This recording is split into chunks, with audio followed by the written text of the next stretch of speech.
Hello students, in this section we are starting with the next topic, that is generation and conduction of nerve impulse.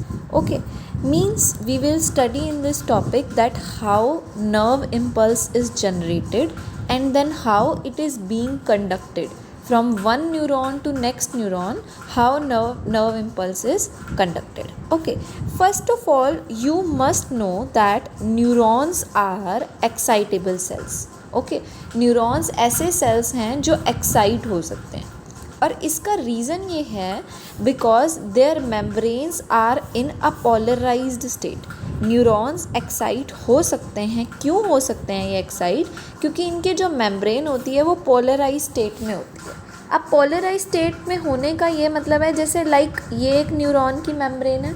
इस membrane के एक तरफ charge होगा positive और दूसरी तरफ चार्ज होगा नेगेटिव. मतलब मेम्ब्रेन की दोनों तरफ चार्ज सेम नहीं होगा और सेम चार्ज नहीं होगा तो दो पोल्स बन जाएंगे. एक एंड हो जाएगा पॉजिटिव और दूसरा एंड हो जाएगा नेगेटिव. तो इसीलिए न्यूरॉन की मेम्ब्रेन को पोलराइज्ड मेम्ब्रेन कहा जाता है बिकॉज मेम्ब्रेन के दोनों तरफ चार्ज जो है वो डिफरेंट होता है. Okay, then next thing is, do you know why the membrane of neuron is polarized? अब ये बात तो हमने पता कर ली कि ठीक है न्यूरॉन की जो मेम्ब्रेन होती है वो पोलराइज्ड होती है. बट न्यूरॉन की मेम्ब्रेन पोलराइज्ड क्यों होती है? इसलिए होती है just because different types of ion channels are present on the neural membrane. Neural membrane के ऊपर अलग अलग टाइप के आयन चैनल्स प्रेजेंट होते हैं और ये चैनल्स जो हैं ये सेलेक्टिवली परमिएबल होते हैं डिफरेंट आयन्स के टुवर्ड्स. ठीक है, जैसे अगर सोडियम का आयन चैनल है तो सोडियम को ही अलाउ किया जाएगा एंट्री और एग्ज़िट के लिए. क्लोराइड का आयन चैनल है तो क्लोराइड को ही अलाउ किया जाएगा.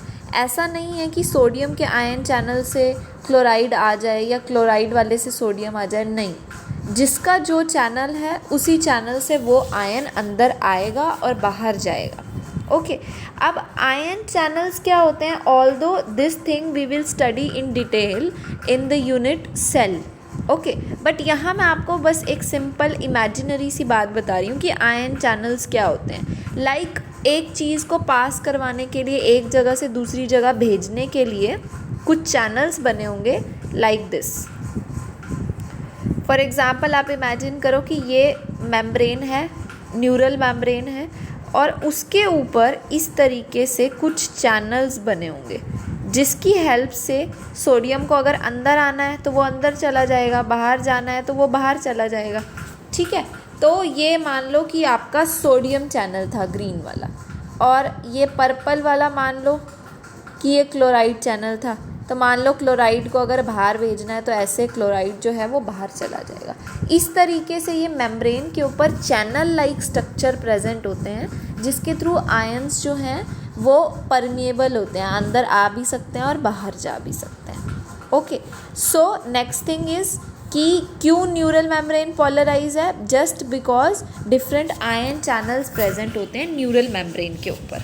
अब ये आयन चैनल सेलेक्टिवली परमिएबल हैं to the different ions. Okay, when a neuron is not conducting any impulse. अब यहाँ से बात ध्यान से सुननी है कि जब कोई न्यूरॉन कंडक्ट नहीं कर रहा होता इम्पल्स को, मतलब वो रेस्टिंग स्टेज में होता है, कंडक्शन नहीं हो रही है इम्पल्स की, तो जो एक्सोनल मेम्ब्रेन है, मतलब जो एक्सॉन की मेम्ब्रेन है, it will be more permeable to potassium ions and nearly impermeable to sodium ions. मतलब अगर हम कहें, मान लें ये मेम्ब्रेन है एक्सॉन की, तो एक्सॉन की मेम्ब्रेन अंदर पोटेशियम आयंस को तो आने देगी, ठीक है, लेकिन ये सोडियम आयंस को अलाउ नहीं करेगी अंदर आने देना. ओके, तो यही वो कह रहे हैं कि कब, जब न्यूरॉन रेस्टिंग स्टेज में होगा, इम्पल्स को जनरेट नहीं कर रहा होगा, तो एक्सॉन की जो मेम्ब्रेन है वो पोटेशियम आयन के टुवर्ड्स परमिएबल होगी और सोडियम आयंस के टुवर्ड्स इम्परमिएबल होगी. ओके, सिमिलरली जो मेम्ब्रेन है it will be impermeable to negatively charge proteins present in the axoplasm. तो अंदर एक्सोप्लाज्म के अंदर फॉर एग्ज़ाम्पल ये देखो, हमने कहा कि ये एक्सॉन ऐसे लंबी होती है ना, एक्सॉन इस तरीके से, एक्सॉन इस तरीके से चलती है लंबी, ठीक है। हमने ये कहा कि एक्सॉन पोटेशियम के लिए तो परमिएबल है, पोटेशियम को अंदर आने देगी, लेकिन जो अंदर नेगेटिवली चार्ज आयंस हैं उनके टुवर्ड्स ये इम्परमिएबल है। मतलब जो अंदर नेगेटिवली चार्ज प्रोटीन्स होंगे वो बाहर भी नहीं जा सकेंगे और बाहर से कोई अंदर भी नहीं आ सकेंगे, तो अंदर के अंदर ही रहेंगे वो एक्सोप्लाज्म के अंदर। ये बाहर वाली एक्सॉन की मेम्ब्रेन हो गई, और अंदर जो प्लाज्म, जैसे साइटोप्लाज्म होता है सेल का, वैसे एक्सॉन का प्लाज्म जो है एक्सोप्लाज्म, उसके अंदर नेगेटिवली चार्ज प्रोटीन्स वैसे के वैसे ही रहेंगे, क्योंकि रेस्टिंग स्टेज में ये इम्परमिएबल है उनके टुवर्ड्स। तो पोटेशियम अंदर होगा, और अब और क्या होगा, अंदर नेगेटिवली चार्ज प्रोटीन्स होंगे अंदर। Okay, so the membrane is impermeable to negatively charged proteins present in the exoplasm। तो अब एक्सोप्लाज्म के अंदर क्या होगा, एक्सॉन के एक्सोप्लाज्म के अंदर हाई कंसंट्रेशन ऑफ पोटेशियम होगा, क्योंकि पोटेशियम अंदर आ रहा है, और नेगेटिवली चार्ज प्रोटीन्स होंगे, और सोडियम की कंसंट्रेशन एक्सोप्लाज्म के अंदर लो होगी। और इन कॉन्ट्रास्ट जो एक्सॉन के बाहर वाला फ्लूइड है वहाँ पोटेशियम की कंसंट्रेशन कम होगी और सोडियम की कंसंट्रेशन ज़्यादा होगी, और इसकी वजह से एक कंसंट्रेशन ग्रेडियंट बन जाएगा। लाइक अगर ये एक्सॉन है तो एक्सॉन में अंदर पोटेशियम ज़्यादा होगा, और क्या ज़्यादा होगा, नेगेटिवली चार्ज प्रोटीन ज़्यादा होंगे, और बाहर क्या ज़्यादा होगा, बाहर सोडियम ज़्यादा होगा और पोटेशियम बहुत कम होगा। ओके, तो इसकी वजह से कंसंट्रेशन ग्रेडियंट बन जाएगा कि यहाँ पर इधर तो पोटेशियम ज़्यादा है और यहाँ पोटेशियम कम है, तो हाई कंसंट्रेशन और लो कंसंट्रेशन बन गई, और यहाँ अंदर सोडियम कम है, सोडियम बाहर ज़्यादा है, तो इसकी वजह से कंसंट्रेशन ग्रेडियंट बन जाता है। तो ये जो आयनिक ग्रेडियंट बनता है इसकी वजह से अब देखो पोटेशियम चार्ज अंदर है और नेगेटिवली चार्ज प्रोटीन्स अंदर हैं, और सोडियम चार्ज सारा बाहर है। इसका मतलब कहीं ना कहीं अगर ये एक्सॉन की मेम्ब्रेन है, अंदर पोटेशियम चार्ज है और नेगेटिव चार्ज है, और बाहर सारा का सारा सोडियम चार्ज है, इसका मतलब बाहर चार्ज कैसा हो गया, बाहर सारा चार्ज हो गया पॉजिटिव, और अंदर चार्ज कैसा हो गया, अंदर चार्ज हो गया negative.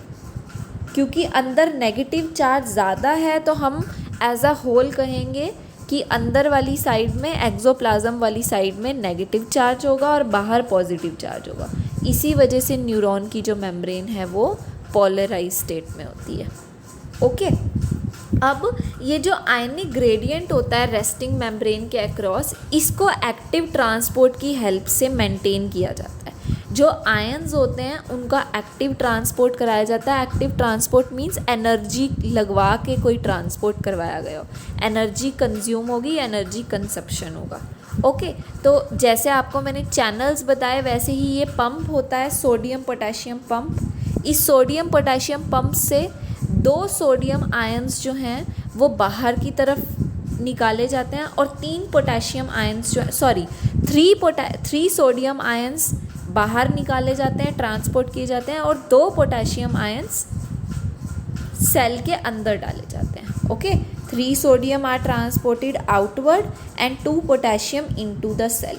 As a result outer surface जो होगा एक्सोनल मेम्ब्रेन का, आउटर सरफेस पे देखो आप, यहाँ आउटर सरफेस पे पॉजिटिव चार्ज होगा और इनर सरफेस पे नेगेटिव चार्ज होगा। Okay, outer surface of the axonal membrane possess a positive charge while the inner surface becomes negatively charged, और इसी वजह से अब मेम्ब्रेन जो है वो पोलराइज हो जाएगी। अब जो इलेक्ट्रिकल पोटेंशियल डिफरेंस होगा प्लाज्मा मेम्ब्रेन के अक्रॉस, मतलब कितना डिफरेंस है, पोटेंशियल डिफरेंस, उसी को कहेंगे रेस्टिंग पोटेंशियल। क्योंकि अभी न्यूरॉन रेस्टिंग स्टेज पे था और हम पोटेंशियल डिफरेंस को अगर मेजर करें कि बाहर कितना पोटेंशियल है और अंदर कितना पोटेंशियल है, उसमें डिफरेंस निकालें तो वो पोटेंशियल डिफरेंस जो है उसी को हम कहेंगे resting potential. Okay, so this was the thing, जब एक न्यूरॉन अपनी रेस्टिंग स्टेज में होता है तो एक्सोनल मेम्ब्रेन पोटेशियम के टुवर्ड्स परमिएबल होती है और सोडियम के टुवर्ड्स इम्परमिएबल होती है। ऑल्सो जो एक्सोप्लाज्म के अंदर नेगेटिवली चार्ज प्रोटीन्स होते हैं वो भी बाहर नहीं जा सकते। इसी वजह से मेम्ब्रेन की बाहर वाली जो साइड है वो पॉजिटिवली चार्ज हो जाएगी और अंदर वाली जो साइड है वो नेगेटिवली चार्ज हो जाएगी और यही रेस्टिंग पोटेंशियल बन जाएगा। ओके, अब रेस्टिंग पोटेंशियल तो ठीक है, मान लिया कि अभी न्यूरॉन जो है वो एक्साइटेबिलिटी शो नहीं कर रहा। अब जब नर्व इम्पल्स को जनरेट करने की बारी आएगी तो वो जनरेट कैसे होता है? Okay, what is the mechanism of generation of nerve impulse और किस तरीके से वो इम्पल्स कंडक्ट की जाती है।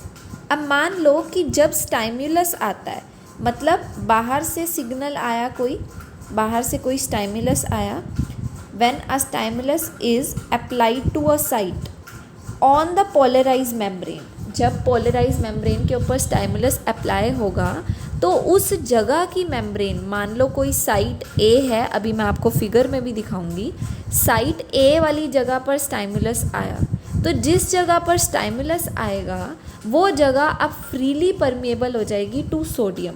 मतलब अब तक हम सोडियम को अलाउ नहीं कर रहे थे अंदर आने के लिए, अब सोडियम अलाउ हो जाएगा, अब सोडियम परमिएबल हो जाएगा। Okay, membrane will become permeable to sodium. इसकी वजह से क्या होगा? This leads to rapid influx of sodium. इसकी वजह से रैपिडली सोडियम अंदर आना शुरू हो जाएगा। इनफ्लक्स मतलब अंदर आना शुरू हो जाएगा, followed by the reversal of the polarity of that side. अब क्या होगा? अब सोडियम क्योंकि बहुत ज़्यादा अंदर आ गया है तो आउटर सरफेस अब कैसा हो जाएगा मेम्ब्रेन का? आउटर सरफेस अब नेगेटिवली चार्ज हो जाएगा और इनर सरफेस अब पॉजिटिवली चार्ज हो जाएगा। और जो मेम्ब्रेन है साइड ए की, उसकी पोलैरिटी रिवर्स हो जाएगी और जैसे ही पोलैरिटी रिवर्स होगी उस स्टेज को कहेंगे डीपोलराइज्ड। अब तक मेम्ब्रेन कैसी थी? पोलराइज थी।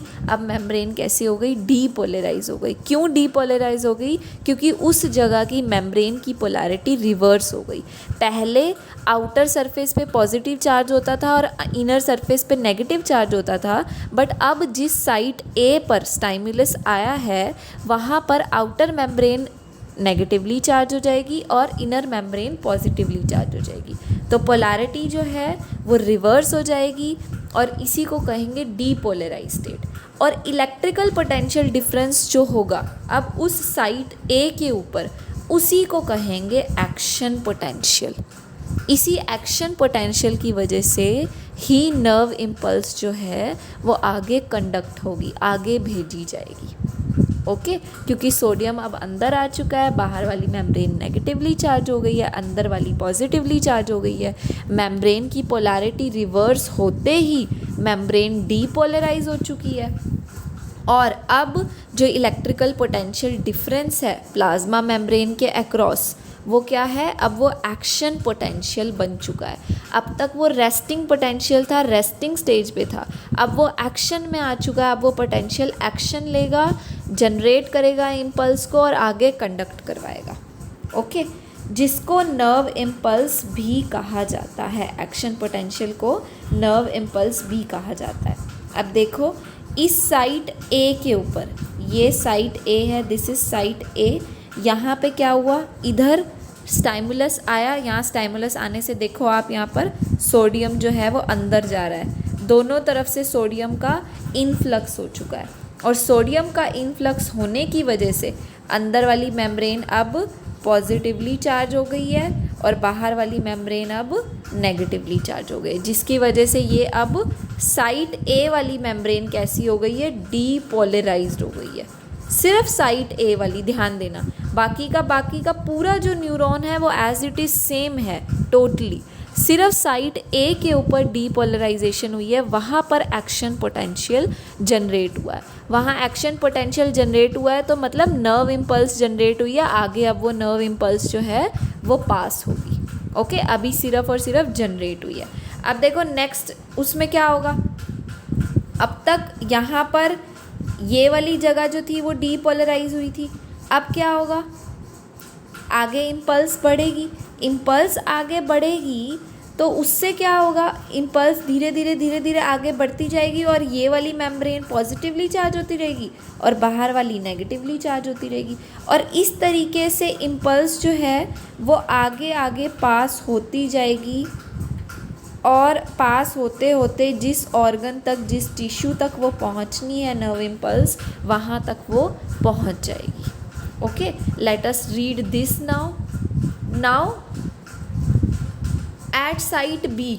ओके, साइट बी की हम बात कर रहे हैं। At site immediately ahead the axon, means at site B membrane जो है it has a positive charge on the outer surface and negative charge on the inner surface.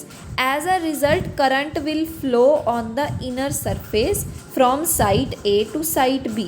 यहाँ ध्यान दो आप ध्यान से कि जब इधर पोटेंशियल चेंज हुआ A साइड के ऊपर, ये A साइड थी, यहाँ अंदर पॉजिटिव चार्ज था और B साइड पर अंदर नेगेटिव चार्ज था, तो करंट फ्लो करेगा A से B की तरफ, इनर सरफेस पे करंट फ्लो करेगा फ्रॉम ए टू बी। और बाहर वाली सरफेस पे देखो करंट हमेशा पॉजिटिव से नेगेटिव डायरेक्शन में मूव करता है। और बाहर वाली अगर हम तरफ देखें तो बाहर करंट मूव करेगा फ्रॉम बी टू ए, क्योंकि यहाँ पे सारा पॉजिटिव चार्ज है और यहाँ नेगेटिव चार्ज है। ओके, तो इनर सरफेस पे करंट मूव करेगा ए टू बी और आउटर सरफेस पे करंट मूव करेगा बी टू ए।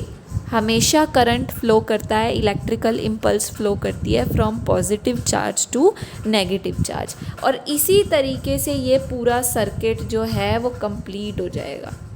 इसको कहेंगे कंप्लीशन ऑफ सर्किट। ये ऐसे चलता रहेगा चलता रहेगा चलता रहेगा, इस डायरेक्शन में ये मूव करता रहेगा, इस डायरेक्शन में, और फिर ये सर्किट जो है वो पूरा का पूरा कंप्लीट हो जाएगा। Okay, so this was very easy. At site B membrane का पॉजिटिव चार्ज है, ठीक है, आउटर सरफेस पे, और नेगेटिव चार्ज है इनर सरफेस पे। इसकी वजह से करंट फ्लो करेगा इनर सरफेस पे साइट ए से साइट बी में, और आउटर सरफेस पे करंट फ्लो करेगा from site B to site A to complete the circuit of current flow. तो पोलैरिटी जो है साइट की वो फिर से रिवर्स होगी और अब एक्शन पोटेंशियल जनरेट हो जाएगा साइट बी के ऊपर। जैसे ही एक्शन पोटेंशियल जनरेट होगा साइट बी पे, इम्पल्स जो है, जो इम्पल्स जनरेट हुई थी साइट ए के ऊपर, जो ए के ऊपर इम्पल्स जनरेट हुई थी, अब वो पहुंच चुकी है साइट बी के ऊपर। और यही सीक्वेंस रिपीट होती रहेगी जितनी लेंथ है एक्सॉन की, और रिपीट हो होकर फाइनली एक टिश्यू तक पहुंच जाएगी। ओके, अब जैसे ही स्टाइमुलस आता है उसकी वजह से सोडियम की परमेबिलिटी जो है वो इंक्रीज़ होती है, ठीक है, अंदर आने लगता है सोडियम। लेकिन ये चीज़ जो है ये बहुत ही शॉर्ट टाइम पीरियड के लिए होती है, it is very short lived. मतलब सोडियम का अंदर आना बहुत ज़्यादा देर तक नहीं होगा, बहुत थोड़ी देर तक ही होगा, और क्विकली उसके बाद क्या होगा, पोटेशियम की परमेबिलिटी फिर से इंक्रीज़ हो जाएगी।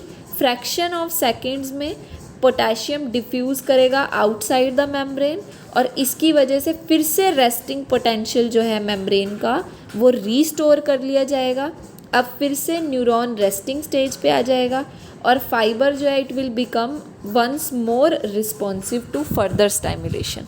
अब फाइबर जो है, न्यूरॉन फाइबर जो है वो अगली स्टाइमुलेशन के लिए तैयार हो जाएगा कि आगे अगर कोई नर्व इम्पल्स, कोई इम्पल्स आनी है, स्टाइमुलस आना है, तो वो उसके लिए रेडी हो जाएगा। So this was nerve impulse generation and then conduction.